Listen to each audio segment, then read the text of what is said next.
When it comes to planning for your future, you want someone you can trust. At Prairie State Investments, Mark Pfeiffer is here to help you build a plan that fits your life, your family, and your goals. Whether it's retirement, college savings, or investing wisely for tomorrow, Mark has the knowledge and local commitment to guide you every step of the way. Don't leave your future up to chance. Call Mark Pfeiffer at Prairie State Investments today at 815-668-8131 and start investing with confidence. Ready to outfit your team or gear up for the season? Get trusted service, custom designs, and hometown commitment from Breedlove Sporting Goods, serving Kewanee and the surrounding communities since 1949. From quality athletic equipment, team uniforms, screen printing, and embroidery to trophies and awards, Breedlove's has what you need to compete with confidence. Whether you're a coach, an athlete, or a supporter of local sports, they've got you covered. Call them today at 309-852-2434 to outfit your squad, customize your gear, or plan your next fundraiser. That's 309-852-2434. Breedlove Sporting Goods. Support local champions and get ready to play hard and finish strong. Welcome to NUIC All Access, joined by Jay Doyle. I am your host, Kyle Kampmeyer. Today we feature the head coach of the Fulton Steamers softball team, along with 4 captains of the Steamers. Right now we only have 3 here, though, Jay. Yep. So introduce our guests to us today. All right. Today's guests are Fulton head coach Derek Germann, along with captains Zoe Kunau, Belle Curley, Jessa Read, and at some point possibly joining us, Averi Bush. So here's a look at what they've accomplished. Jay, go down the stats here. All right. Coach Germann has led the Steamers to a 59-27 record and is beginning his 4th season as head coach. Guided the Steamers to a regional title last season, 2nd in school history. Zoe was named 1st team all-conference and selected ICA 2nd team all-state. Belle Curley was 2nd team all-conference and selected 3rd team all-state. Jessa Read was named 1st team all-conference. And Averi Bush is a catcher running the defense and handling the pitchers. Welcome to the show, ladies and coach, and thank you for joining us today. Thank you for having us. Thanks. Coach, we're going to start with you. You took over this Fulton Steamer program in 2023. You've guided this program to a current record of 59-27 with 2 conference titles. What standard did you demand right away? Well, I have always been in the coaching world, and I've been around some excellent role models. Head coach Pat Lower, my wife, head coach Stacy Germann.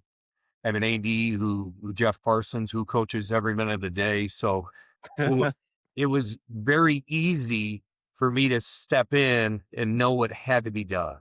And I'll be honest with you, when I took it, I was a volunteer, but I was gone more than I was actually there. But the standard I set was we need to just put energy in our program. We had to just make it important. And we didn't want to compete with other programs within our school. But I always said, if we give it a little energy, we're going to get a little focus. And we're reaping the benefits of kids doing the other stuff. We've included weight room incentives. We've included off-season commitments. We do check-ins on kids. I mean, right now we're at a spot to where the kids are buying in. Kids understand the I don't want to say the standard, but to be a player. Our numbers are fantastic as far as our JV up to our varsity.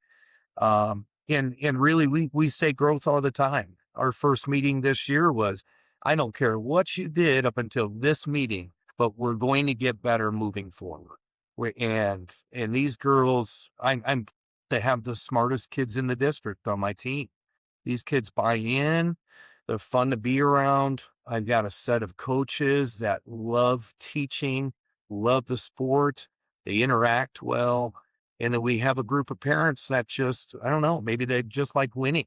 but they're doing the other stuff that allows winning to happen. So I'm excited.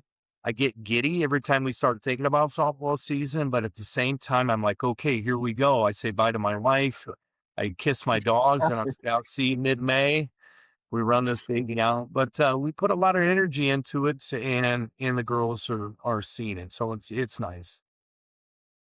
Well, I think that's what you see in every sport. And when we talk to a lot of the coaches, the one that are normally consistently successful is the buy-in, not, I mean, of the coaches, but it's of the players and the parents. And it's doing the extra now. It's not just showing up, whether it be the first day in August or the first day in November for you guys, the first day of, February, March. It's a year-round process, and a lot of kids play different sports. And we were talking off, a lot of your girls run track, also play softball. They do those things, but I think it's one of those things when you have that commitment, you're going to see the success, whether it's in wins and losses, but it's just going to be in general with your kids. Yeah, we as a coaching staff, we understand that we have 285 kids, 140 of them are ladies. We got to share them. We just want to keep it going. There's optional throw time in January and February. We hit in the mornings. We always say, if you build it, they'll come, and we're constantly on our gals. Remember, we have to do this. We need to do this. And administration wise, we had Ray last year, and we got Jeff this year. I mean, they're changing schedules on the fly for us. We really, the sport from the top down has been just superior. Now, off to you, Zoe. Last year, you were a second team All-Stater. What did you do now to separate yourself from learning what you got last year, that this year's a new year to get ready for this year? Yeah, I mean, I don't really think of it in terms of separating myself. That comes from stats, and hitting in the two hole like gives me chances to get good pitches and capitalize on those chances that I get. And then defensively, I give it my all and try as hard as I can in the outfield. And my team has my back, so I mean, we all work hard in the off season. So, Belle, going to you. You were also an All-Stater last year. Where did you grow the most last season, and what do you feel you've improved the most from last season going into this season? I would say definitely just trusting myself as a player, because I know I put in the work. I know I worked hard, and just knowing I can do it myself, because I had the skills, and just like actually carrying through with it every pitch, knowing I can hit this ball. Every time I'm in the outfield, knowing I can catch this. Every time in the infield, knowing I can field it. Just trusting myself and really knowing I can do it every time. And Jessa, first team all conference, same type of question. Where did you see improvement from last year to this year, and what did you think you had to improve on? Really confidence wise, and then also strength wise, working really hard in the off season and just getting stronger to better myself, so that way I can play a lot better this year compared to last year. Yeah, when you enter that circle, you got to be ready to go. And a lot of times, obviously, softball different than baseball. You guys don't have pitch counts. You can be playing on back-to-back days. You got to be able to knock that fatigue out, right? And then be able to go out there and dominate, so you guys can get another steamer victory. Yeah. Yeah. Just and we keep track of attendance in the off season, and this year we've had the most incentive stickers awarded. We've got a great strength coach, Jared Wessels. The kids are involved. We've got junior high kids lifting. It's really working, and it goes into the sweat and the give up time that these girls give during the off season. Because remember, they're still shooting the hoops in June. They're still playing tons of volleyball in July. But the whole thing we get into is we just have to get stronger, put on good weight, And, Jessa's ball's picked up, her mild brow is picked up. She's going to be able to last longer. I mean, it's a grind in these first couple of weeks because you never guarantee good weather. And Yeah. we were chipping ice the other day on Thursday, shoveling at 30. I was about done, but it just worked out. And to watch the girls play, it's a little bit of sacrifice on our end, but I mean, these girls just reap those rewards. Well, that's the one thing you talk about, having to stay in that. Softball is one of them sports, unlike a baseball where you really can't, but you may miss a week or two, and then you're going to be playing 6 days a week, sometimes for 2 to 3 straight weeks. And in your case, maybe running some track in there too. So that weight room time will pay off, and it will show come mid to end of the year. No, the other thing that you get that you never keep track of is those kids are watching who's in that weight room. Those kids are looking around and they know who's committed and they know who's not committed. So it's really easy once we start picking teams for a bunt scrimmage or doing something. They know what's up. They're pretty sharp attacks when they start looking at the ability and how you can trust somebody. It's a good vibe. Really is. So, Coach, last year you were on our regional championship show, winning your first regional championship as head coach, second in Fulton history. What did that moment mean to you, and what did that moment say about your program? Well, I hate to say it. I really thought we were going to win one before that. Yeah. We had hiccups. I was pleased and excited. And of course I checked the box. That's something I said I knew we were going to be able to do. I was happy that I was sharing with my daughter. She was a catcher, but I was sitting there saying we should have won it before. We should have won before. And that's shame on me for not really living in the moment. But with these girls over the last 3 years, to go full circle, change our schedule, better our schedule, start doing travel, going down to Jacksonville like we do, that's a huge hype for these gals. It's a huge hype for us coaches. We play on turf. We feel a little different. I mean, I feel a lot faster on turf. I don't know how you guys are, but it's a lot faster on turf. But, when we won that, we go in this circle afterwards and it gets pretty heavy on the heart. So immediately I look at Coach Kalach, and he's our sign guy. And I said, I want that sign down. I want our number up there. And we did it during a windstorm where we were able to hang some new verbiage up. So it's kind of nice. It's fun to see. I went and watched a scrimmage yesterday with some base runner girls. And I mean, these girls are like, they see ya, they know it, they're proud of our field. It doesn't lie. But I know what my kids do to put in for the winning effort. I know what these girls did. We're just doing what it takes to win. We say it all the time, winners do winning things. And it just happens to be, it was Amboy to Putnam County, and then we went down to and saw Biggsville. And we put them on the schedule this year. We're like, you know what? Let's play these guys in a non-ending fashion. Let's go down there, 2-year contract. Let's play. Let's toughen the load up so we can see some tough games. Maybe not get our 20 wins like that's our kind of my team goal, but we might be able to put down and learn a lot from ourselves as we stiffen our schedule a little bit.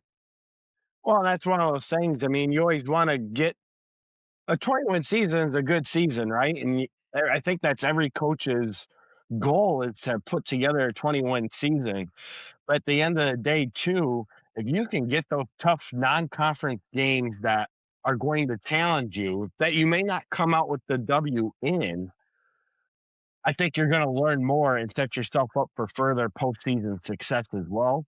So I think there's definitely a balance there. And going back to feeling fast on turf, we play on turf on Tuesday over in Johnsburg, so I'll get back to you on that. Make sure you stretch. No hand pulls, man. Yeah. Zoe, take us back to that Amboy semifinal. What do you remember about that game and the team? Well, at that point in the season, you're playing a lot of games and it's starting to feel really long. So we just had to come to that game and push through. I mean, they scored one on us early, and, we came back, kept the pitching strong, and we started to show up offensively. And I think then we put on like 6 runs in the next couple innings. And then we just couldn't take our foot off the pedal from there. And in that point in the season, it's like win or lose. So we knew we weren't going to let that be our last game. So, Belle, going back to you, that regional championship game win, it was a 10-1 victory. What did you feel was working so well for you guys that day? Kind of like Zoe said, it's the end of the season, been playing so long, and at that point, I would say one thing about our team that makes us different from others is how close we are. All of us are very, very good friends, and I feel like that goes into our play a little bit because we trust each other. And that day, we really trust each other with our bats, with our gloves. We really worked together that day, and we all knew that wasn't going to be our last game, and we benefited from each other greatly that day. So, Jessa, to you then, we've talked about that postseason run. What can you take from that postseason run into this year? Our bond and just how we didn't give up. We never gave up when we were down. We always wanted to play for the game and just keep winning. And I think we also have that chip on our shoulder from losing to Biggsville West Central. So just trying to get that done this year. So, Zoe, are you bringing the tattoos again this year for the postseason run? 100%. Yeah. Is that something you guys all got to buy, or do you guys do the boosters and like the boosters start? You like do a fundraiser for that stuff? No, I just got them. I ordered them on Amazon. They weren't too cheap, and I just got a bunch of them. And we had enough to make sleeves. I mean, that was legit. Coach, did you go sleeve? Are you going to go sleeves this year in some of the big games? I'll be honest with you.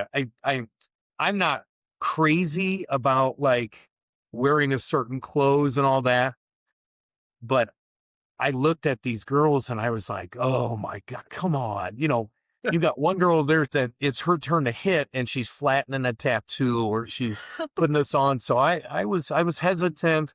If it takes us to keep winning and I got to wear an arm sleeve, we'll do it. Because if it goes arm sleeve, we're getting gold chains. We're going to get those spots on our teeth.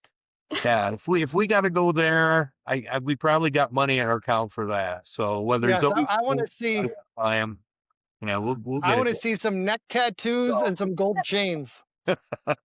Definitely. Easy. She's probably right now on Amazon just pushing. Don't feed that beast. She's good at that. Well, we can't put glitter in your hair, Coach. You don't have any there. Yeah.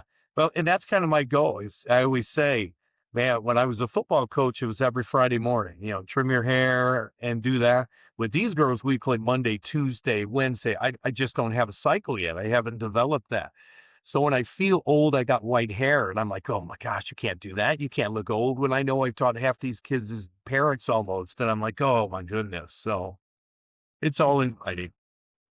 So I'm bald too, just like you, Coach. And my routine is every game day I have to shave. It's a given. Wow. I don't know if it's one of those. Baseball's different. They play like every 4 days. Yeah. No. 3 days, something like that. It is. It is different, man. Well, in fact, Coach Typser, we share a lot of things. And he had said one time, because he's a fantastic field manager. Our field is what it is because of him. And he came over to me one time and he says, hey, can I talk about the music that you guys play? And I looked at him and I just gave him the old stank eye. And I said, we play music. I go, we play music. I want music going. I don't want to hear these guys with small talk.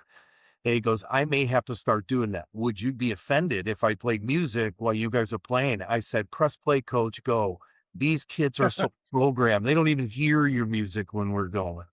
So, no, we get it done. I've kind of come with I was a basketball coach basketball girls coach a long time ago, and it was we got to win, we got to win. I kind of stubbed my toes for 3-4 years. I'm like, what am I doing wrong? And I pulled myself away from it.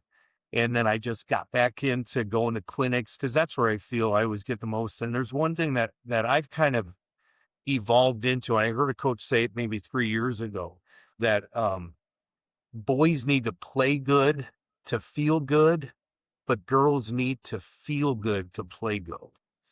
And these girls give off the vibes. I mean, we really, really feel good. I mean, there's just one of those items we're loose. Once in a while, we get a little quiet, and quiet scares me. And I call it forced enthusiasm. If it's got to come from me, it comes with a nasty tone. But for the most part, these guys they feel it. They're feeling it. They're having fun. There's a lot of smiles. It's entertaining. And to sit back after that win, Kira Wilson goes over her shoulder right in front of Zoe and makes a stupid catch, just a ridiculous catch. And she gets up and, she's like she just won a trip to Disney World, jumping and jumping. We got Coach Germann, who is this little lady, our pitching coach. She never touched the ground. She took flight. And the only thing I got mad at after the win is I didn't record that. But nobody knows this. I was like, hey, I know we're going to win. So I had a winning playlist for the music, and it was the Blues Brothers. Being a Chicago kid growing up, we listened to the Blues Brothers, and sure enough, boom, I put it on, and all of the music from the Blues Brothers was playing. And I don't think anybody ever caught that. I'm like, yeah, that's bringing back is what I said. I said, yeah, this is tough. So that was my little 2 cents of getting in. So, Coach, last year that sectional semifinal loss to Biggsville West Central 7-0. You talked about wanting to put them more onto your regular season schedule so you get more exposure to their style of play. What did that game expose to you? We meet frequently as a coaching staff. Coach Bueno and myself, and then I bring Coach Kalacha, Coach Read, Coach Germann in, Coach Jones. I bring them in. I say, hey, let's just get a blank piece of paper out. Let's talk. I'm not better than you. I just hold the title of head coach. My voice has got to be a little bit stronger than anybody else's. But we sit down and we talk. What are we going to do? When I was a football coach, I would always say, well, why can't we do that? Why are we doing that? I mean, we should be able to do that. If they can do that, we can do that. So we sat down and said, we got to have a better plate approach. We have to do better. We knew that they were going to throw a lot of movement balls at us, and we had a great scouting report. Apples to apples, I really felt I had that dream in my head. I knew Kira was going to lead off and get a hit. I had Zoe Bunton. They called Zoe out of the box. That was false. I was like, it's not true. I felt it was a bad call. I think that kind of kicked us in the shin a little bit, and then we played catch up. And then our bats got hot. We just couldn't put runs across the plate. We got on base. We started doing what I knew we could do. We just were hesitant. They got great bats. They have always hit the ball well. So, we're going to make sure as a coaching staff that we're going to pitch around good bats. If we're going to miss, we're going to miss big.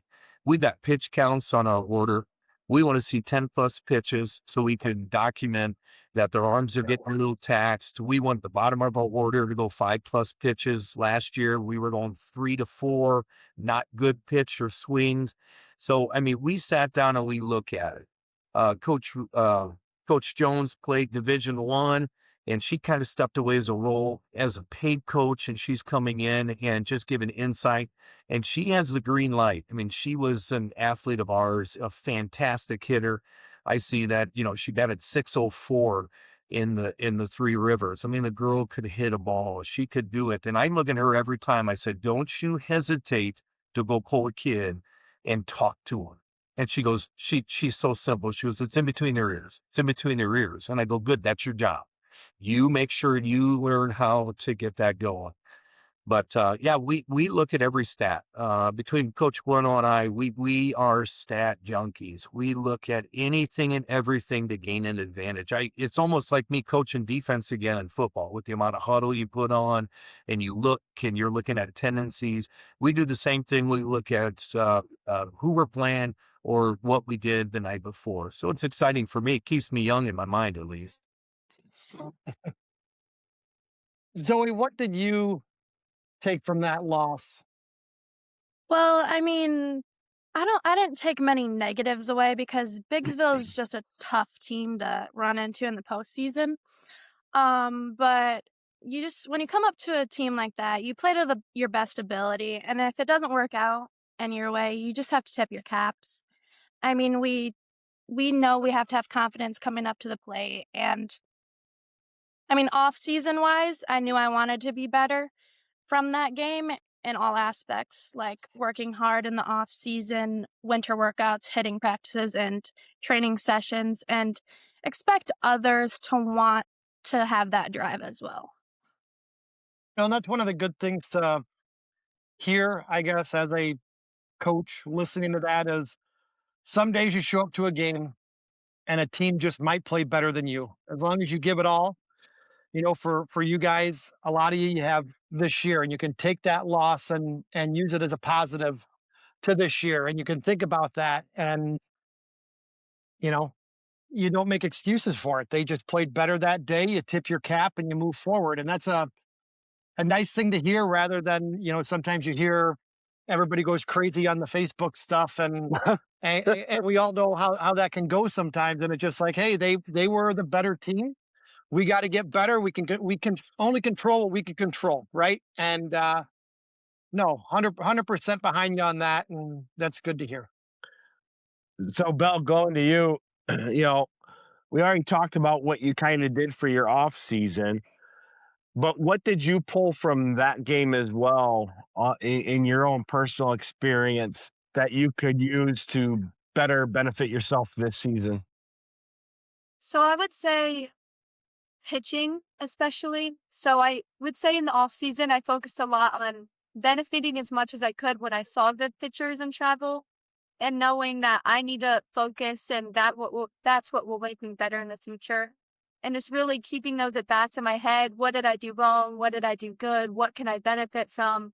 Just knowing how I can get better, not only for myself, but for the team. And next year or this year, if we play a team like that we can do it and I can be a part of that. Yeah, it's definitely an approach that you want to have, right? Well, how can you handle tougher pitchers in those moments and make yourself better in those situations? And like Coach said, you want to be able to expand the count to tax their arms more, make them wear down longer, and then attack your pitch and have your own approach and make sure you're following your approach and tactics as well. So, Jessa, Coach talked about, using every little thing as an advantage.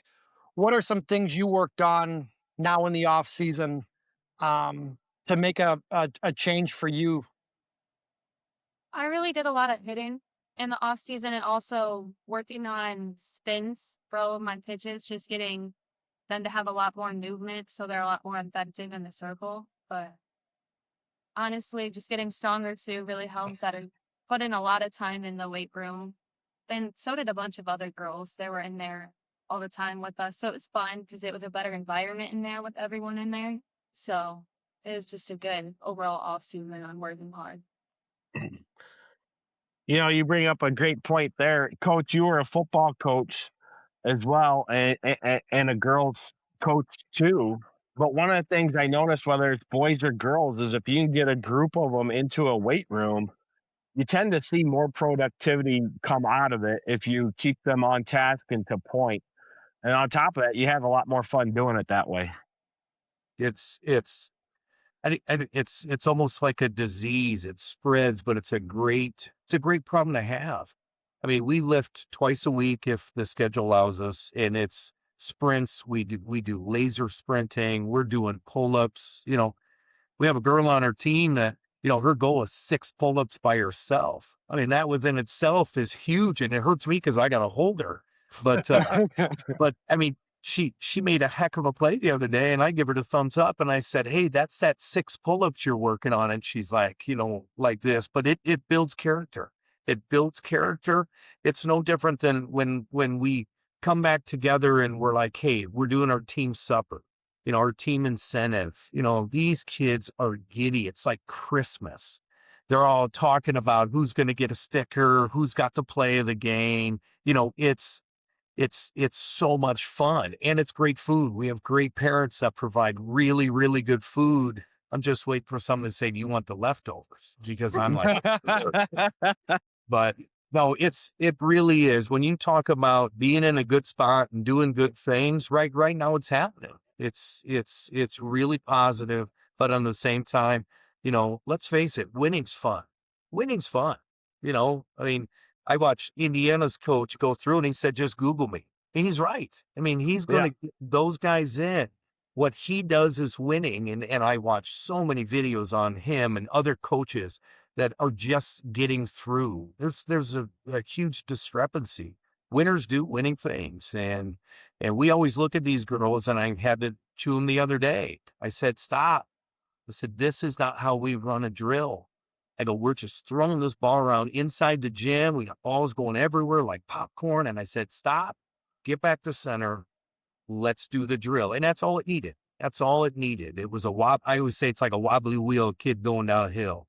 That kid's going to crash at some point. We want to work right to where it starts to get wobbly, because that's where it is at crunch time. In softball, it's maybe 3 or 4 plays, 3 or 4 moments, a 50-50 call, a 50-50 ball. We want to be prepared for it. We're practicing for that moment. And, if we make the play, golden. If we're there, golden. That's kind of my beef that I get with these gals. A good shout out to Coach Kirk Sidney at Indiana. I mean, he does win, and he's also found another way to make the most out of his practice utilization and not overworking athletes as well, which again probably helps him in that realm as well. So last year, Coach, is over. You're moving into 2026. You lost some key players to graduation, but you return a pretty good nucleus as well. Are you replacing production, or are you just redefining your roles at this moment? Well, I mean, many of these girls have been with me since their freshman year. These two to my right and left, they were partial players as freshmen, but we pulled them up running bases. I mean, they run bases the way that we want to run bases.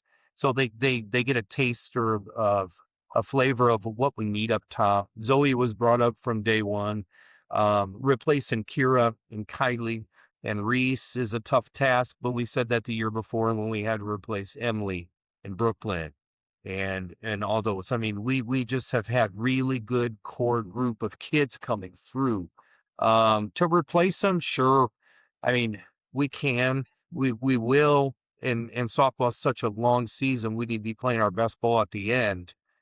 We've got Ren Coffey, a sophomore Ren Coffey, who played second base for us last year, but she played down and played up. And she had the best of both worlds playing last year. That girl played a ton of softball last year.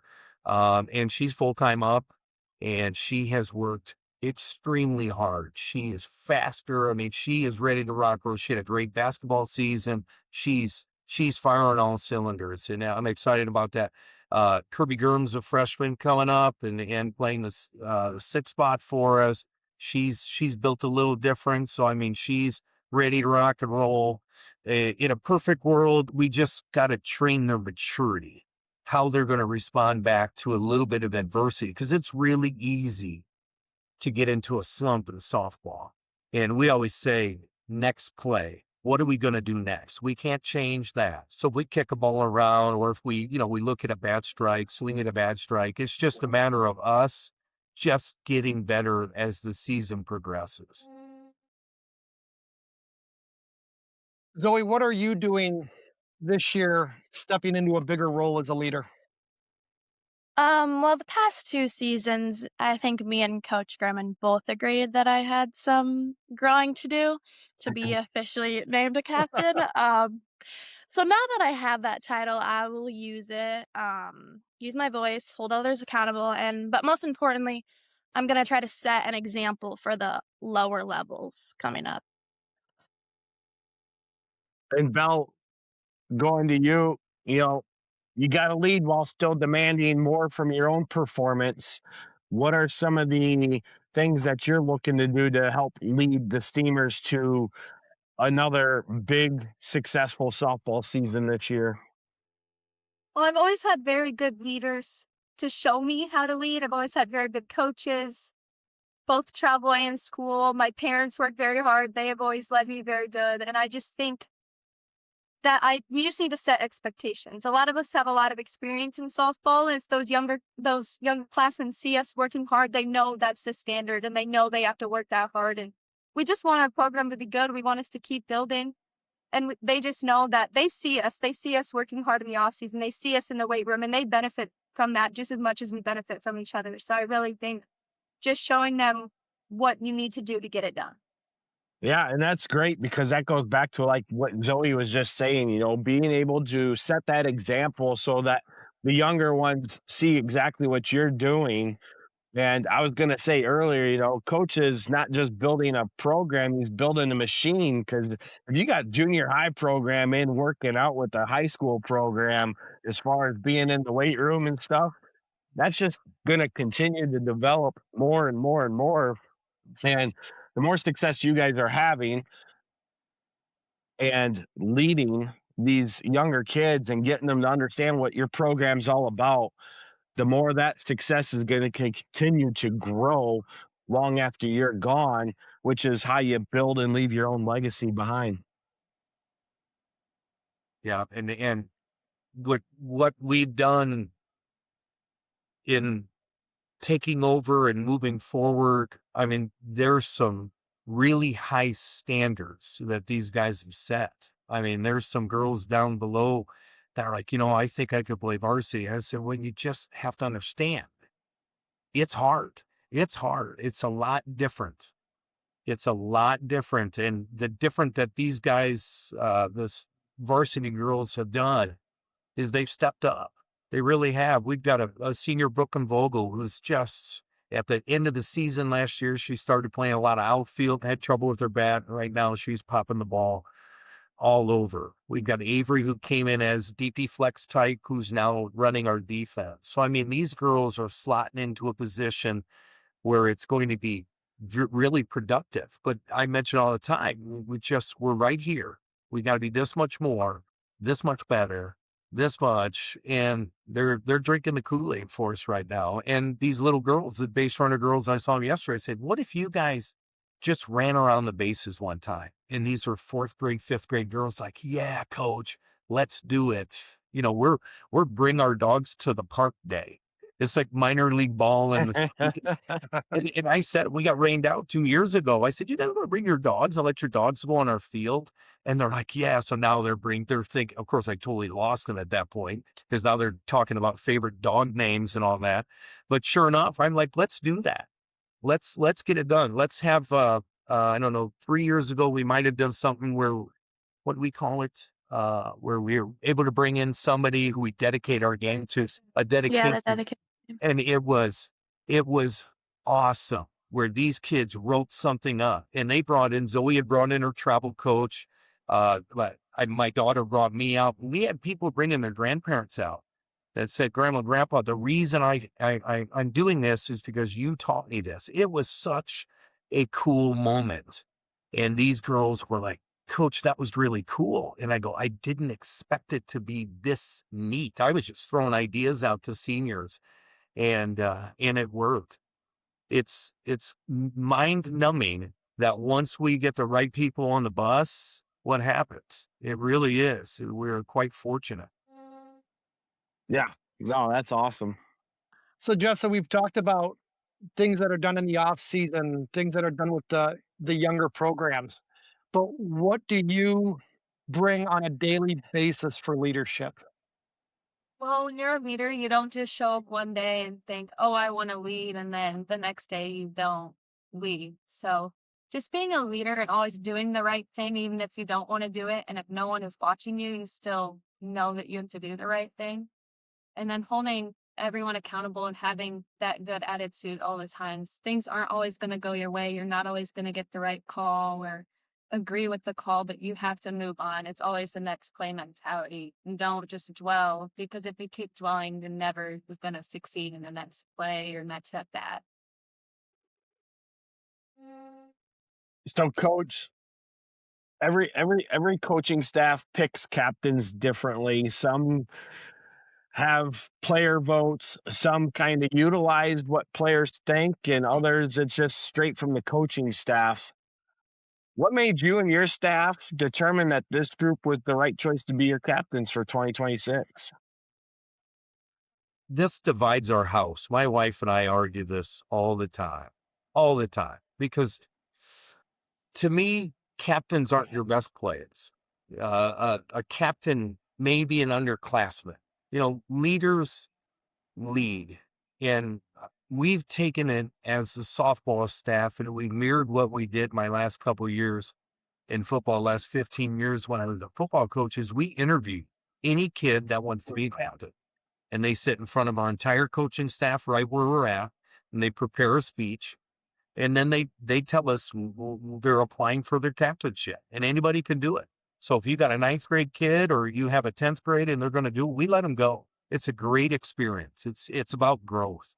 It's about getting better and having an adult conversation, because some of these kids, they need that. We need that later in life to be able to have a critical conversation about advancing. And I don't know how many we had this year, probably 10 girls, 8 girls, something like that sit down, and their hopes are, I want to be captain, and you want to do this. And we ask some basic questions, but then we go at them pretty good. Like, hey, you didn't make your workouts. You didn't do any camps. You're not playing ball right now. Your grades are C's. It all goes on the table so that the individual knows.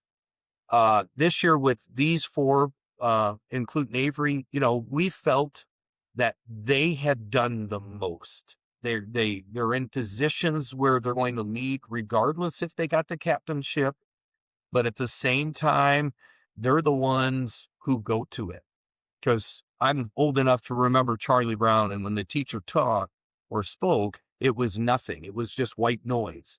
And there are times, and it may be a moment, it may be a current game, where they don't listen to adults, where these kids are just going to be, emotional, where they've turned us off.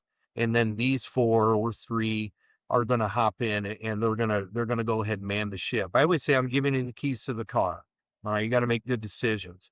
All 4 of these are top in their class academically, athletically. They're top in their class. I mean, they work. They don't just work on a softball field, go winning softball games. They're career minded.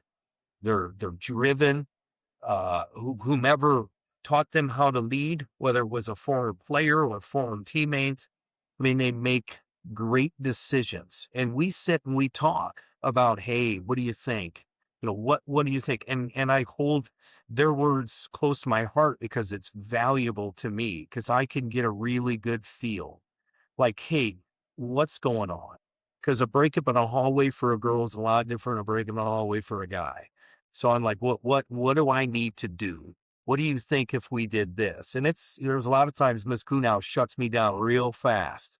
And I'm like, yeah, I go, I need to hear that. And I need to hear that as a coach, because we'll bounce it off adult minds. We're like, yeah, we'll do that.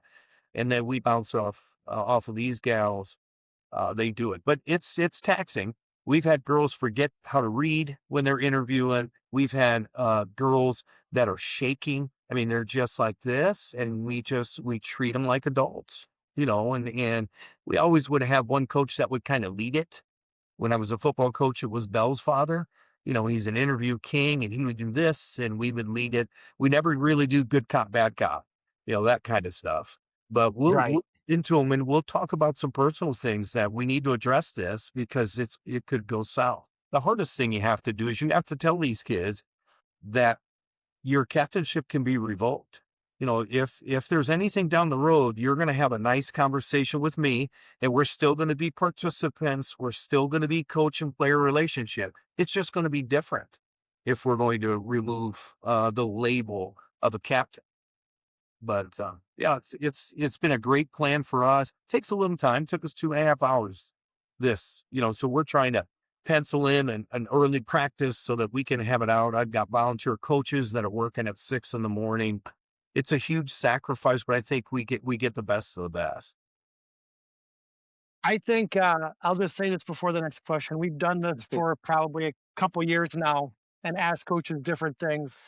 That's probably one of the coolest things that I never thought of that you do as a coach for that.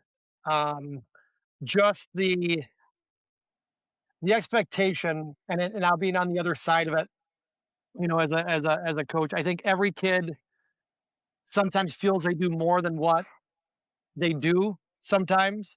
And when it comes time to a job interview like that as a captain, and it's like simple questions of, well, you only made half, because every kid thinks that, you know, in their mind. I mean, I was a kid once and you thought you did all this stuff, and then you go back and think I really didn't do half of what I really thought I did. Right. But just having that helps. I can just see how that helps them down the road when it comes time to a job interview of, I didn't get this captain role that I wanted, but I still got to now show up to practice and be a good teammate, even though I didn't get it. And that builds character, it builds things. And sometimes the hard conversations are the best of telling a kid, maybe as a sophomore, junior, what they got to do. Absolutely. And then watching that kid do what they need to do and then get that captain role. So, like I said, in the last two, what's that? We've had kids come up afterwards. I'm young enough to still go to junior high basketball to see if you made the team. And you're going up to a piece of paper and you're like, yeah, I made the team. And there's always kids in the background that don't make the team, and you're like, oh, and I can't say I've ever felt that, but I've been in the room of feeling it. So I've had kids that didn't make captainship that'll sit down with me afterwards and say, what do I need to do? What can I do to get that? And I said, well, you've got to do this. This is what you said. And then we also have those moments when we question them is, if you don't become captain, is it going to change what you do? And these kids are up front. And, the vast majority of them will say, it's not going to change me. And there's a handful of kids that will say, oh, yeah, it'll change me big time. I'm the leader on this team. And we're like, whoa, hands up. Like, oh, boy, that's something we got to kind of dance around. But we announce it 2 days afterwards. We stew on it. We make sure we have talk between our coaches. And then we announce it during practice. We want everybody to know. I want those people to look at these 4 girls and say, that's our leaders. Those are the people that are going to shake the hand with the officials. They're going to be first in line. If anything's left behind, I'm going to go to the captains and say, hey, we need to clean this up. We need more from you. And it usually trickles down all the way down to our JV program. So it's a good thing we got working right there. Very cool. So Zoe, we've talked here about standards and about the standards of the Fulton softball team and as a captain. What are standards that you are going to make sure that the team stays at? I mean, I don't expect the team to drop any standards. I mean, we're all hardworking. And as captains, we're going to hold them accountable. And we're going to expect others to do that when we aren't around. We just want them to show up, ready to play, keep playing. There's going to be ups and downs. Softball is a game of failure. So we need to power through I just expect them to power through all 7 innings and not give up when things get tough or rocky. So Belle, you guys are off to a 1-1 start so far. You had the opening season loss to Orangeville 11-6. You come back and you dominate Polo to a 15-0 win. What edge are you guys playing with right now? I mean, it's early in the season. You're 2 games in. You got games coming up this week with Sterling Newman, Morrison, Ridgewood. What are you guys looking at? Well, we're definitely playing with confidence right now, I would say, especially with conference starting this week. We know it's all or nothing. For a lot of us, it's our last time playing with this team.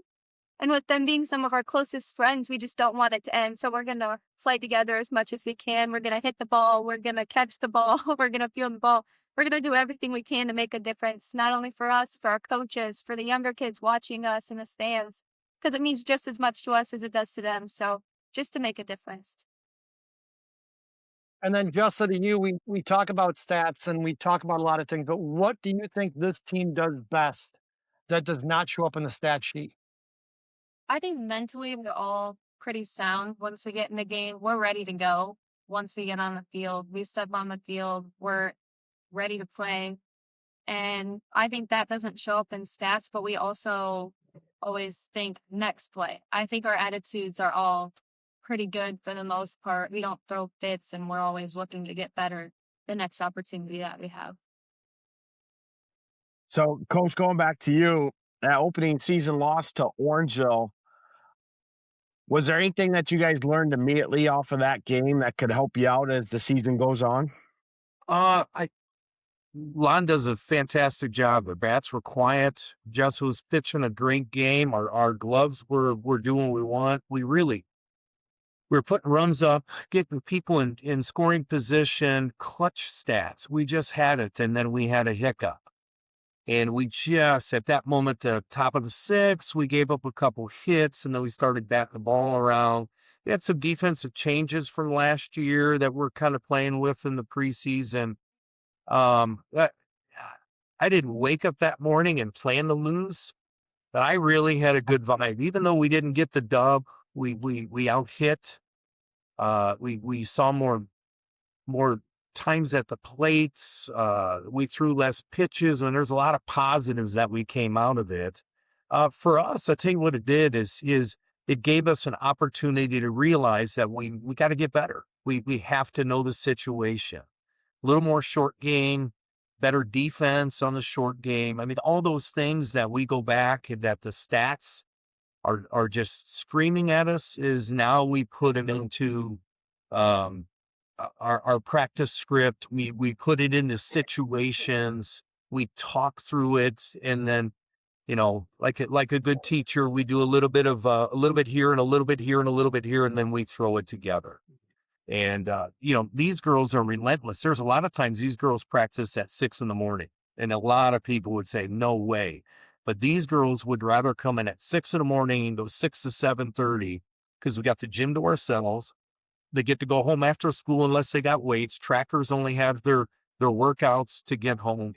And it's a great moment where we have their brains intact. And I know I've got teenagers at my house. 6 a.m. and my teenager's kind of flat. These upperclassmen, they love it. It's almost like an incentive. They're like, Friday, can we go at 6 a.m? And the other thing is 6 a.m. on Fridays, I'm buying donuts and bananas, and they will hog on that stuff. But yeah, it's really nice. We can get a full workout in. Do have some girls that'll show up once in a while that I'm like, hey, listen, we need to get you through this. So they'll sacrifice their mornings when we're not having a team practice, and they'll hit tees, they'll do some front toss and some machine. I'm blessed to have the job that I am, to where if I have a prep because I'm a driving school instructor, we'll go in the cage and boom, we hit. So there's a lot of opportunities for these gals. And the Orangeville is just, it's a bump. That's all it is. And again, in a schedule of 35, it's a bump in the road. I love Orangeville. What he does up there is kind of what we would like to start mimicking. Lon's got a great program. His girls invest. And like I said in the podcast last year, we went up there 2 years ago and had the lead going into the bottom of the seventh. And we kicked 2 balls around, and they had a clutch signal to get the win. And I told him, I said, Lon, this is a perfect environment. All the kids are at the edge of the fence. You have parents sitting side by side talking. There were kids playing football out on their football field. I think there was a kid flying a kite. It was perfect.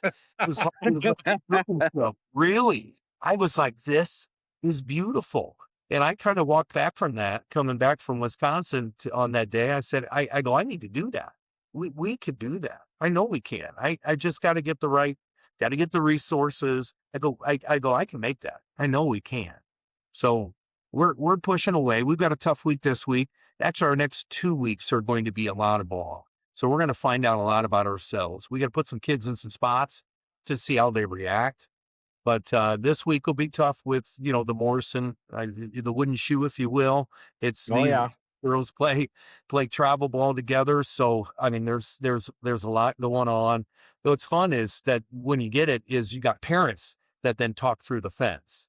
They want to say, hey, let's go and say the opponent's name, but you can't do that. You can't do that. So it'll be a fun week. These next 2 weeks, we're going to finish up in Jacksonville and on Friday and Saturday of our spring break. That's a blast. These girls play Family Feud. Oh my gosh. Oh my goodness. We play Family Feud down there. Other coaches join in. It's really, these girls are big-eyed and bushy-tailed. It's really a good moment for us down there. Yeah, we're looking to put together a Jacksonville trip next year for ourselves. And I went to school in Jacksonville, so I'm very familiar with the whole area. And so it'd be like a coming home party for me, so to speak. But you talk about that Orangeville game and taking a look at that. You did have a 6-0 lead before, like you said, it got away from you. You also did, you're right, you did do a lot of good things. Jets only pitched 86 pitches compared to you guys forcing Orangeville to throw 136 pitches. So you guys were definitely doing your thing, trying to drive up those counts. Exactly what you said that you guys wanted to do. And yeah, tough breaks happen. And like you said, probably are a lot of good things to take out of that game despite that loss. Yeah, it could be one of those where we shut the season down, where I'm done. Game one, that's push away like a bad Thanksgiving conversation. No, it was all good. We dove into the books and we looked at it and we're like, hey, we're gonna be okay. But the brass tacks of the whole thing was the girls need to hear it, and then us coaches need to practice it so that they learn it. And then guess what? Let's go. Let's do it again. If it's not Orangeville, it's going to be Dakota. If it's not Dakota, it's going to be Mercer County. I mean, we've got I think it's 10 teams that had 20 plus wins on our schedule. We only have 5 teams that had less than 10. Well, guess what? It's going to be a tough little giddy up. Once we get moving through, is we can't drag our feet. We just got to keep marching forward, looking to what conference starts and then postseason starts, and then we do it all over again. So Zoe, through 2 games early in the season, um, what have you learned about the process of your team in a loss to Orangeville and a win against Polo? Well, I think most importantly, we can't be content no matter what point in the game. I mean, it only takes 1 inning, especially with a team like Orangeville. I mean, they have some good bats, so we just need to have our pitchers back and stay strong through the whole game, offensively and defensively, and we just can't give up. So, Belle, is there anything that you feel needs to be a little bit tighter yet in order to clean some things up? Or, I mean, like I said, it's early, so you can't just start over and burn everything down, right? But, you know, what did you see that you guys could probably improve just a little bit more yet? So right now at the beginning of the season, we all have a lot of experience in the off season, just not together. And we have kids of all ages in the varsity lineup right now. Almost all of us play travel ball. So really just learning how to bounce off each other, actually play together as a team, learn from each other, learn each other's habits, learn how to pick each other up.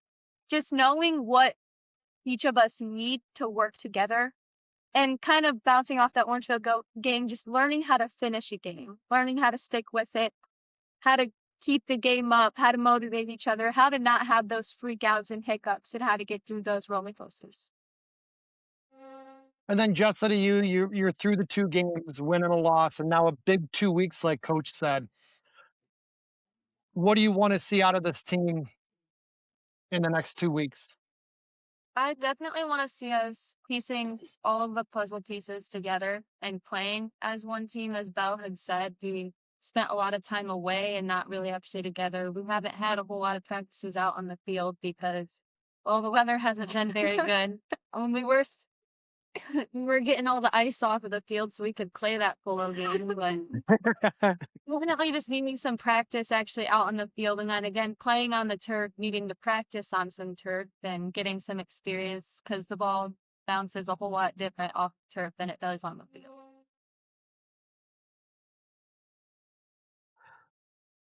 So, Coach, who are some players that are stepping up? People that we should know about that we may not know about yet. Newcomers, or I would say early risers. Brooklyn Vogel, like I mentioned, she's going to play a little bit of utility for us exclusively last year, batted bottom of the order, played some right field for us. And in her and Samantha had kind of split times, and we lost Samantha to graduation. Brooklyn has put in a ton of time with her hitting instructor, and I've talked to him, and what do we got? What do we got to do? She has really made a huge commitment. She knows this is it. She's going to play on soft next year. She's excited, and she put her palms up and said, "Just put me in. I just want to be in the lineup." I said, "You bet." We had a great conversation last year with her. I said, "You just want to contribute, and just contribute as a junior. Contribute, meaning make sure you make that play or make sure you swing at good pitches." She's going to be all right. Maddie Bolton's a junior. She was an outfielder, kind of ran bases for us last year. I think Madison will do wonders for us. She has great foot speed.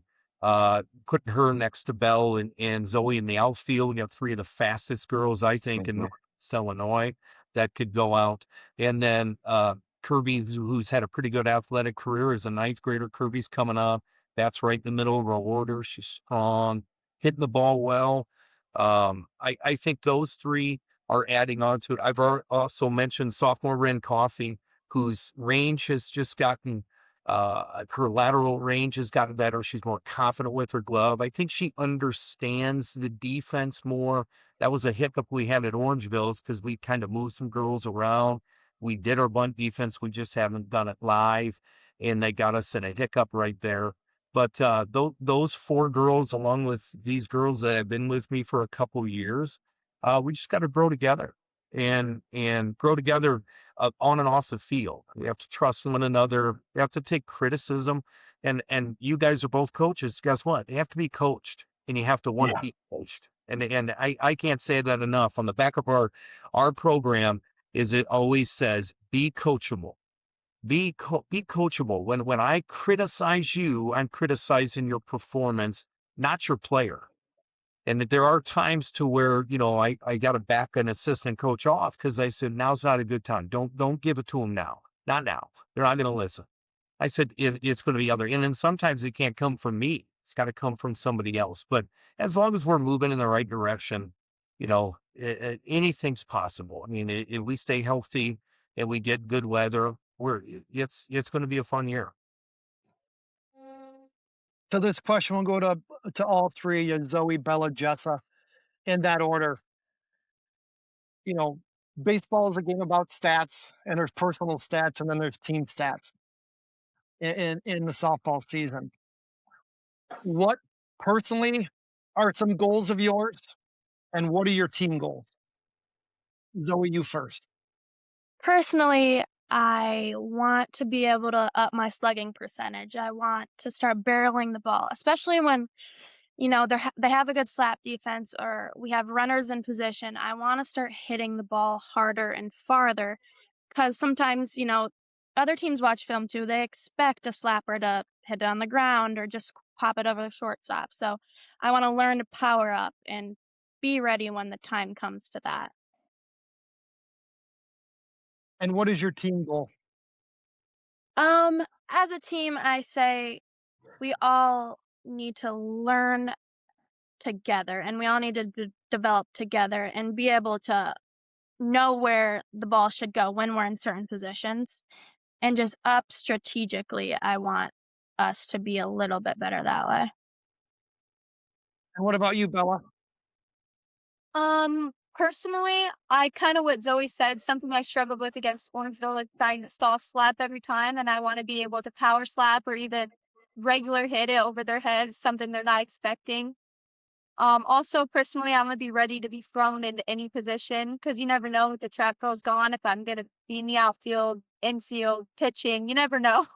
So just being ready for anything. And then team-wise, I really want us to get another regional win, like final win, like win regionals. That's and really I knew what you meant. Yeah, we knew what you meant. really just prove ourselves once again, show the younger girls what they can continue to build the program to. And just like Zoe said, working together, learning from each other, and continuing to build the program.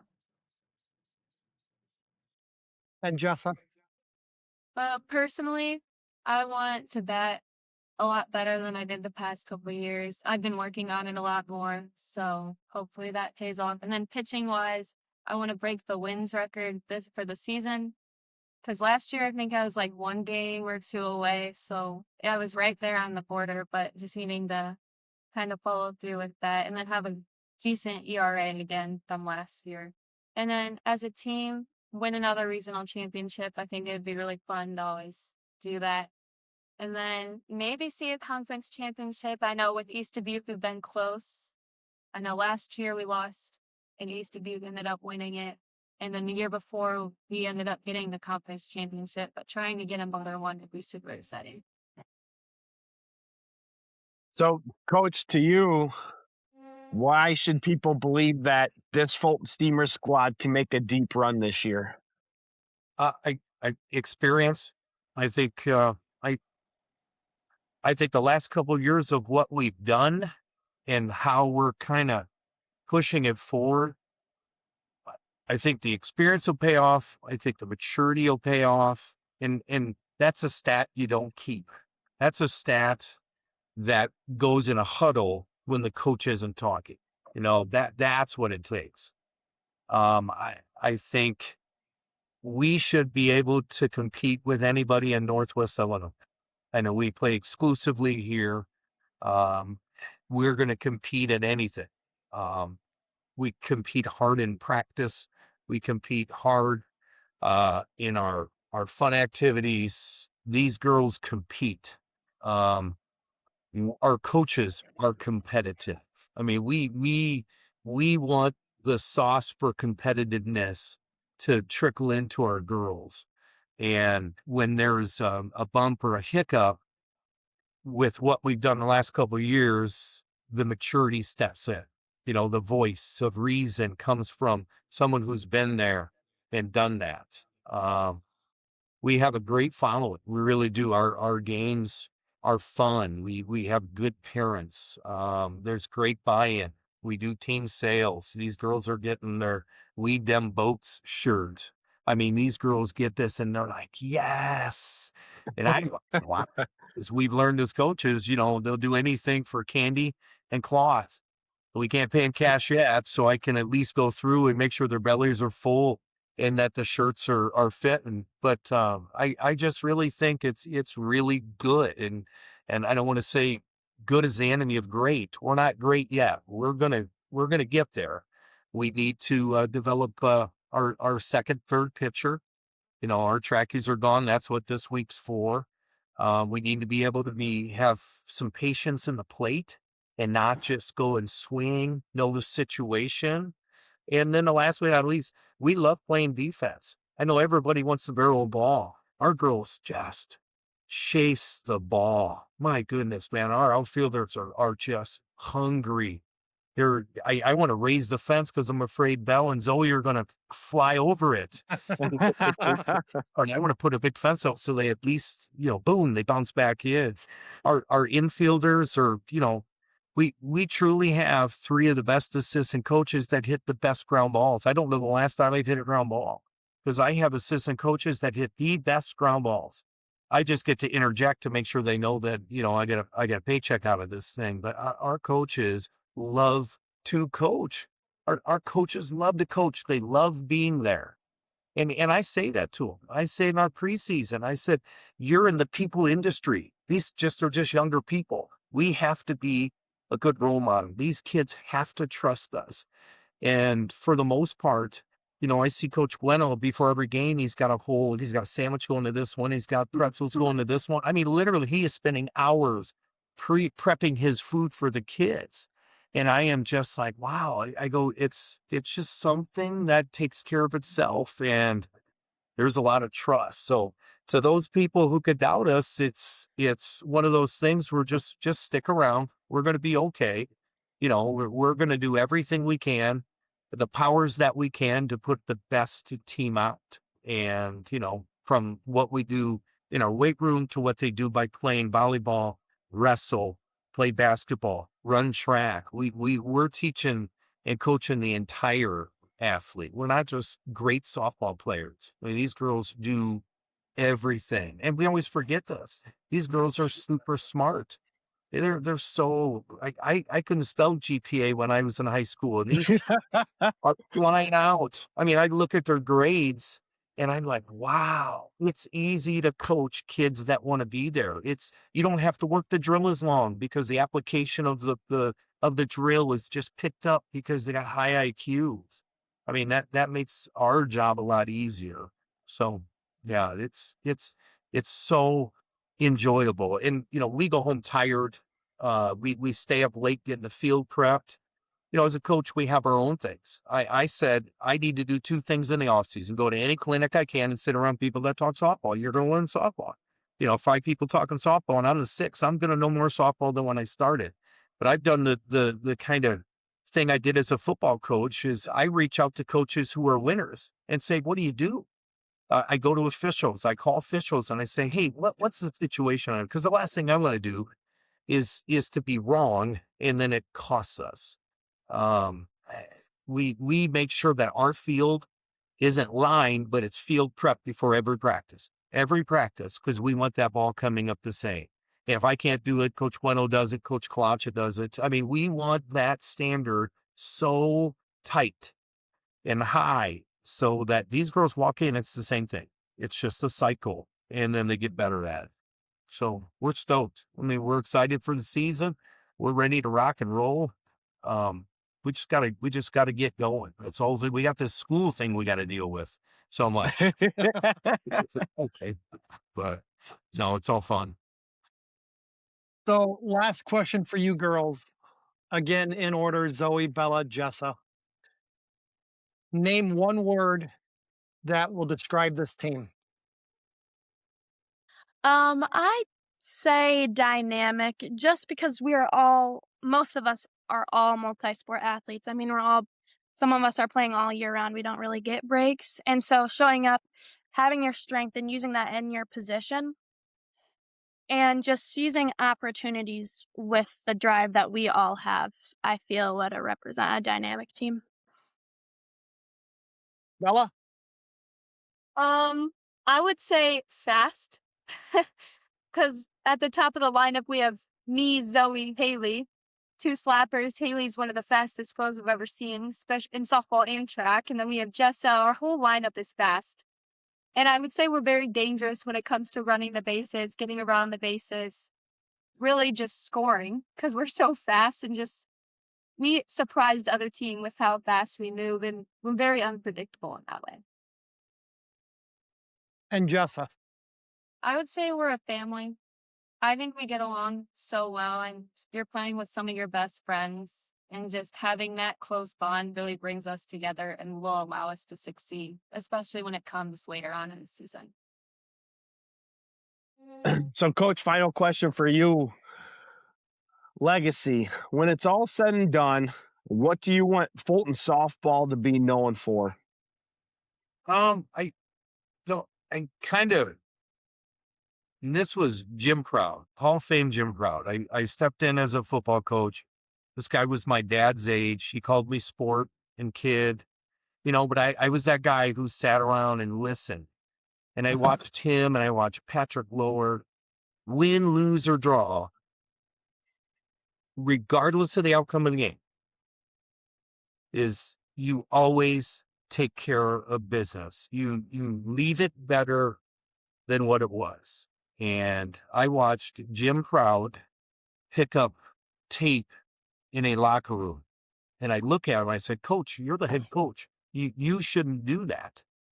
And then I said, well, that's my job. So I know when the Fulton Steamers, when Coach Germann's sailing off into retirement someday. I just want, I want it to be better. That's it. I want whatever I did, I want somebody else to come in and do exactly what my staff did and what these girls did, is they pay attention to detail. They look at what the standard is and they just get better. You know, we could go foreign forever and be the best team that comes out there, not our win losses, just because they're good kids, they're going to be great adults, and they made it better. You know, or you could be 35-0 and be the biggest jerks on the diamond. You know, I went through this year and I hang up a sign on the officials' names so that when my catcher turns around and says, "Hey, Bill, where's that strike?" I said to those, and I've had some arguments with officials, and I'm not much of an arguer because I'm loud and all that. But I say flat out, we got to be on first name basis. I want Belle Curley to approach the field umpire and say, you know, "Jesse, what had happened? With all respect." And I want us as a team to be that team. I want us to be disciplined, all that. And then when we're done, I want the next person to follow up to be just as good, if not better, than what we've done. Yeah, you can't ask for much more than that. I mean, that's definitely the staple of what you want to see your program become, obviously, for all the right reasons that we've discussed a lot during the show here. So, you know, ultimately, Coach, you're doing a great job. You have a winning record. You're sitting about 67% win percentage, which that's Hall of Fame numbers there if you continue to go down that stretch. Not that you're worried about that or anything, but you're doing the right things. Obviously, the girls are definitely feeding into what you guys are preaching, because they clearly have shown throughout this show that they love being around you and the energy and excitement that you and your staff bring to them. But not just that, but the success that you're also having on the field, it resonates, and you can feel that energy just through the last hour that we've been talking. So, kudos to you and your staff and ladies for, being great advocates of what a student athlete is being. Obviously, not just getting it done on the field, but getting it done in the classroom as well. So, as the season moves forward, we want to wish you all the best of luck, and we hope that you continue to keep on with the great run that you guys have had over your high school careers, and go get that regional championship y'all are after, which is awesome. I'm glad that's one of your team goals for all of you, and every one of you said it. So that means that as captains, you are all pushing for the same things, which is what is going to get the younger girls to also start pushing for that. And you guys show that leadership just in what you say and talk, and you guys are living it on a daily basis. So that's awesome. Thank you. Thank you. Thank you. Well, thank you all for joining us on this early Sunday morning. And, again, good luck this season. Myself and Jay are going to return right after this. When the job matters, your equipment can't fail. That's where J&R Rentals delivers. Serving Tri-States area from East Dubuque, J&R Rentals is your local source for dependable equipment. From lifts, trailers, pumps, and job site essentials built to work as hard as you do. Homeowners, contractors, big projects or small jobs, expect the same standard every time. Pickup or delivery is available. Equipment sales, service and repairs, propane refills, reliable equipment from people who know the job. Call J&R Rentals today at 815-747-7707 and get to work. Jay, we just got done with a great episode with Coach Derek Germann, along with the captains, Zoe Kunau, Belle Curley, and Jessa Read. And, you can definitely tell that through the last 4 seasons, 3 seasons going into their now 4th season, they've had a lot of success. They won 2 conference titles, a conference runner-up, and in the conference runner-up seasons, the season that they actually come through and get their first regional championship, always in contention, look to be in contention once again, both in the NUIC West and then once again in their subsectional. Once those come out, they should be one of the top teams to come out of that subsectional with chances of advancing to another regional championship and getting into sectionals again this year. Yeah, I don't want to say when I say this how I say it, how it sounds, but I want to say it will be easy for them to do those things because of what the coaches put in place as a foundation. When you have, like in anything we talk about, when you have a strong foundation and a strong plan and a plan that works. And I know it sounds like it's a simple plan, but trust me, it's not. To where buy-in of the coaches, buy-in of the players, buy-in of the parents, right? Talk about weight room, talk about multi-sport athletes, talk about everyone on the same page. And I always write stuff down when listening to coaches. Yep. And some of the things I wrote, and that is raising the standard in every sport. And he talked about him wanting to raise the standard, not only in his sport, but for the girls on his team to raise the standard in volleyball, which we've seen with Fulton, and basketball, which we've seen in Fulton. That's how you get multi-sport schools that have that, and schools that are maybe good in like one thing or one thing or the other, or just, not on a, as a whole, right? And when you're coaching every sport, including your sport, that's what happens. The other thing I took off of that is, besides raising the standard, but what he does is listen to other coaches, right? He said, I may not know the answer, but I'm going to find the answer. I'm going to make it better than when I took over to when I end. He's going to keep putting the work in to raise the bar, because if he asks it from his players, he asked it for himself and his coaches. And that was that's what I took out of it the most. And like I said, we talked off air after the fact before we got back on. The cool thing that, doing this a couple of years now with you and listening to coaches, the cool thing that I took from it was the captain application program, right? That was just a cool thing that, as a former coach, you look at of things you do and how you come up with it.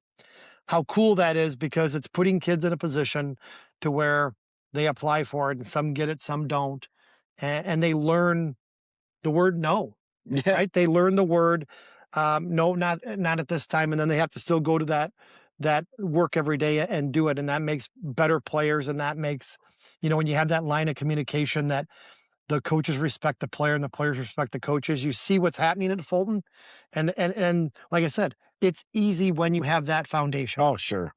And that to me, that was my biggest takeaway too, because I've done captains in different ways over the last 5 years. I've had players vote, I've had coaches vote, and then we've kind of did a collaboration of the two where we want to get players' opinions on who they see as leaders, but then ultimately it's going to be the coach's final say. But going through an entire interview process, I thought that was awesome. Apply for it. Because now, not only are you making them apply for it if they want to be a captain, so now you're truly getting people that want to be leaders that are going to try to become the captains, but then you're sitting down with them and you're going through the pros and cons on, this is what you do good, this is what you didn't do good, this is why you could be a captain, this is why you may not be a captain, and then going back and providing all that feedback. And, and like he said, the players that apply that don't become captains, how are you going to respond when you're not voted a captain? And then the fact that they do get the ones that aren't voted as captains come back and they want to know what they need to do better and differently. And that does build a stronger program. And here's what it also, it builds a stronger kid when they graduate. Yeah. Because you're going to be told no, you're going to be told that thing. And I think, everybody's heard it and everybody's talked about it back when I was here and a kid. It's different than now when I was a kid, and we can have that discussion. But that, in doing that process and having that good and bad, it also proves that if I do all these things, there's something to work for, and you get that. And there's things that I could do all these things and I still may not get it, right? But you still have something to strive for and you have the things to go against, and it just everybody going for that makes for a stronger team. So that was the coolest thing that I've heard in a long time, and listening to it. And it's no and listening to Coach speak and the players that he has and on board and the things that they do, they're going to be there in May. You just know they're going to be there. And no matter how they start, I know how they're going to finish. And we've said that many times, sitting here, and we talk about who we think is going to win this regional or that regional, and we get some looks sometimes, and it's like I know they're going to be there. Why? Because of what they have in place, and they're going to be there. Well, that's just it. He talked about their opening season loss to Orangeville, and he talked about what Lon does. And we've had Lon on the show before, and the program that Lon has created is something that Coach Derek Germann wants to replicate at Fulton. And that just goes to speak to the volumes of not just what Lon does, but the fact that he's setting a template that other coaches want to follow. And, when you can learn different aspects of the game and continue to grow those things into your own program, you're going to continue to see your program develop and rise up. And, the other cool thing is, he drives the weight room, which is a huge benefactor, girls or boy sports. Being in the weight room matters because that's where you're going to get the additional strength. You're going to get better recovery. You're going to get better injury prevention. It all speaks to everything that you can have. Well, we've said it. I know you've said it when we were all coaching and everything like that. If you're not doing it as a program, and it shouldn't be a program thing. The issue is it has to be a school thing. Correct. And I think that's where a lot of places drop the ball. And you look at that, and like I said, what I said earlier with his wording of they're coaching every sport, and they want to see every sport get better. And you have to have an administration, and you have to have people that are on board with coaching everything, because they have a weight room coordinator that is pushing it. And it's not just one guy doing it Right. 24/7, or you just tire yourself out. But you have to have everybody on board, because if it's a standard for volleyball, as it is for basketball, as it is for softball, that's the norm. When you don't have it for all three sports, then you'll see that disparity in it. And I guess I just don't understand the conversation when we have it, and it sounds simple, but it's like, well, what are you doing? If you're playing a sport, what are you doing it for? And you want to maximize your ability and maximize what you are as a player. And then when you're done in 4 years, you can sit back and say, that's what I was, or that's what we were. And when you don't do that, there's always that line of doubt of what could have been. And they are doing all the right things there in Fulton. And they're going to get done with their season this year and know that they did everything in the off season and season. And you walk away from that like I think it was Bella said, they lost to a very good team that played better that day. We did everything we possibly could leading up to it. They beat us and we tipped our cap.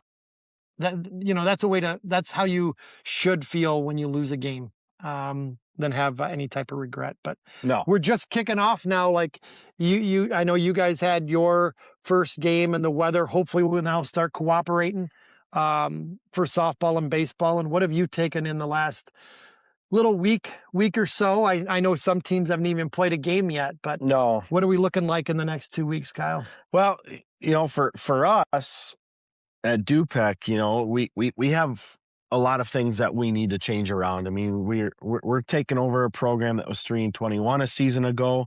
So there's a lot of things culturally that need to change in order for us to find success. And, yesterday was our first game out of the gates. We lost 16-6 to a Rockford Christian team. And I don't feel that they were 10 runs better than us by any stretch of the imagination, but there's definitely things that we need to improve and clean up on. But I would say that one thing that we can definitely take away from that game is we never stopped fighting. And that's, as a coaching staff, that's one of the things you have to be most proud of, is the fact that, in years past, this might have been a team that would have just shut down once the ball got rolling on the opposite side of good, right? Mm-hmm. And this team did not do that this year. And from that, we can continue to build. We got some tough games coming up. We have Amboy on Monday. We go to Johnsburg on Tuesday. Johnsburg was a 2A regional champion winner last year, got to the sectional championship game. And then we follow that up with some more competition yet later this week. We have Jefferson on Wednesday, and then I haven't looked far ahead enough to see who we played Friday yet, but we got a lot of games coming up here, Jay. Well, it's one of those things with the weather, you never know. And with baseball, like we talked about, is a whole different animal, and everybody's starting it. And I think the one thing that you look at when you look at, I look at DuPec with you guys going in there as a staff, you know what it takes to win, and you know how it takes to win, and it doesn't happen overnight.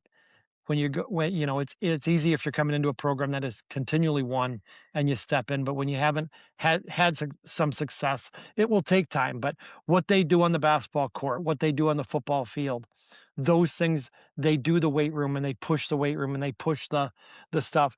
It'll get there, and it'll be there sooner before you know it, and then it will be, fighting the other thing. But you see that in teams and in sports. When there's a change, there's always that. We talked about it before, and I'm an advocate to when you're taking over something that maybe hasn't done what it takes to win, right, wrong, or indifferent. It does take time in any aspect. Yeah, and we hit 2 home runs yesterday, and granted, yes, the wind was blowing out, but last year we hit a total of 3 home runs all year. Mhm. So we open up the season with 2 home runs.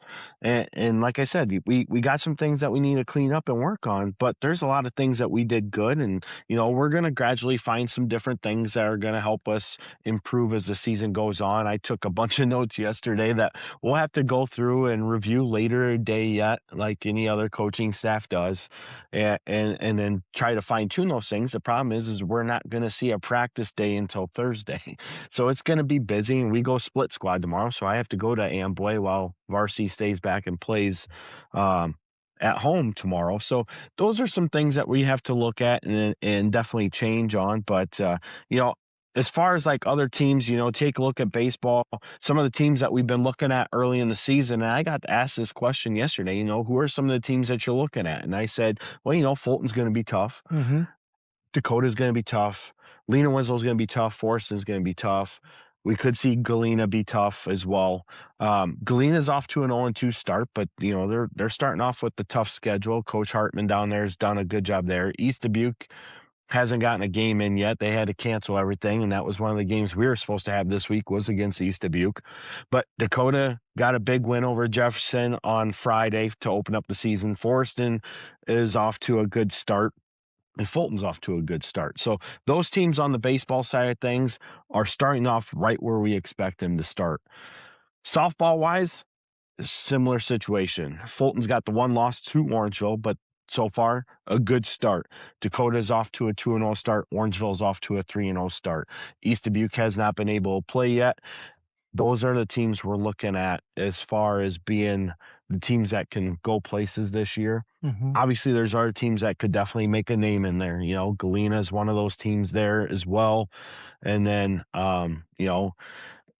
we'll see how the rest of it goes. I think both baseball and softball, the North divisions and the West divisions are going to be the divisions where you're going to see the most success out of. I think in both of those arenas, the South division is the weakest division of the 3, but that doesn't mean a team can't continue to improve and build on. There are teams that are going through similar things that we're going through, coaching changes, and a coaching change can do a lot of things, and teams may not get off to the starts that they think they can be at, and we're not inside those programs, but those are the teams you also got to be leery on because they could have the right connections of coach and player personnel to definitely drive up. And that's why I tell my kids all the time. In baseball, not always does the best team win. You can see the better teams win more times than not in football and basketball, but in baseball, if you can just do some of the small detailed things better than the opposing team, whether they're the better team or not, you can find yourselves winning games you're not supposed to win. And that's exactly what I preach to my team all the time. And one of those things that we need to learn is exactly what they were talking about here on our podcast this morning. They want to run the bases. That's where we need to find our advantage. We have to be able to run the bases effectively, efficiently, and we need to create that chaos. Nope. And those are the little things that go into a baseball game, like Coach just talked about, that there's 3 or 4 plays normally a game that are going to create a win and a loss in any type of close game. That's probably within 3 or 4 on either side of the side of the match. But yeah, like you said, on the baseball side, common things. There's going to be 1 or 2 teams that are going to shock people with some teams that are going to surprise. And on the softball side, same thing. It'll be interesting once East Dubuque gets going to see what they have, because they're led by one of the best pitchers in this side of the state. And Yep. Big game this week with that I think everybody will keep their eye on will be Orangeville, Dakota. Yeah. They played 2 this week early in the season. That's really going to dictate, I think, that that conference championship right away off the thing. And I think what I want to look at is where's Orangeville going to be at, because last year Dakota was head and shoulders above them, right? They were head and shoulders above them, and they are the early favorite this year. Oh, yeah. And it's going to be not so much in the first game or two if Orangeville gets a win. It's if Dakota wins, it's how they win. Are they tough games? Are they close games? Or is it Dakota and kind of everybody else early in the season? And that's going to be the big one early this week that I think everybody's going to have their eyes on. And then everything else will play itself out after that. Yeah. But a big matchup here, 3 weeks into the season? Yeah, it's awesome to see, and obviously baseball's going into week 2, and it was a tough week. That snowfall definitely hit a lot of areas differently, but at the same time, it put a lot of things backwards from where we had been leading up to the prior 2 weeks going into last week. Yeah, that snowfall put a damper on everything, of getting outside and everything. But like I said, I think, everybody would like to have a little more games in before conference play starts this week, right? But, every year we fight it, and sometimes every year we haven't even been able to play a game yet. So it's great that we're able to play. It's going to be low 50s and some high 40s. So yeah, and no rain. The good thing for baseball is we still got 2 more weeks before we see conference play. So we start conference play the week of April 6th. So we got a little bit more non-conference games ahead of us to get some more games under our belts and move on from there before we open up that conference play. And the North Division and the West Division both are going to be very tough and intriguing matchups. And more so, I am excited to see what the South Division can bring. I mean, there are teams down there that can definitely make some noise that we might not be aware of right now. I mean, usually it's Eastland that's dominating that South Division. On the baseball side, and in the softball side, it's usually Morrison. But, Morrison's got some kids that are ready to go on the baseball side as well. And softball side, they're going to be just as tough. So Morrison is definitely going to be, once again, a team to watch. And what we talked about last year, Morrison drops into 1A this year because of the new enrollment factor. So that's going to be a huge plus. Plus, we found out today, Chelsea Eads is no longer there. So they have a new coach from the softball side of things, too. So there's some growing things that have to happen, but Morrison's definitely going to be one of those teams in softball that will be a team to watch as we get going into conference play. Should be a fun couple weeks. Sure is. So, as always, get out to those games, root for your teams. As always, root for the NUIC. We'll see you next week.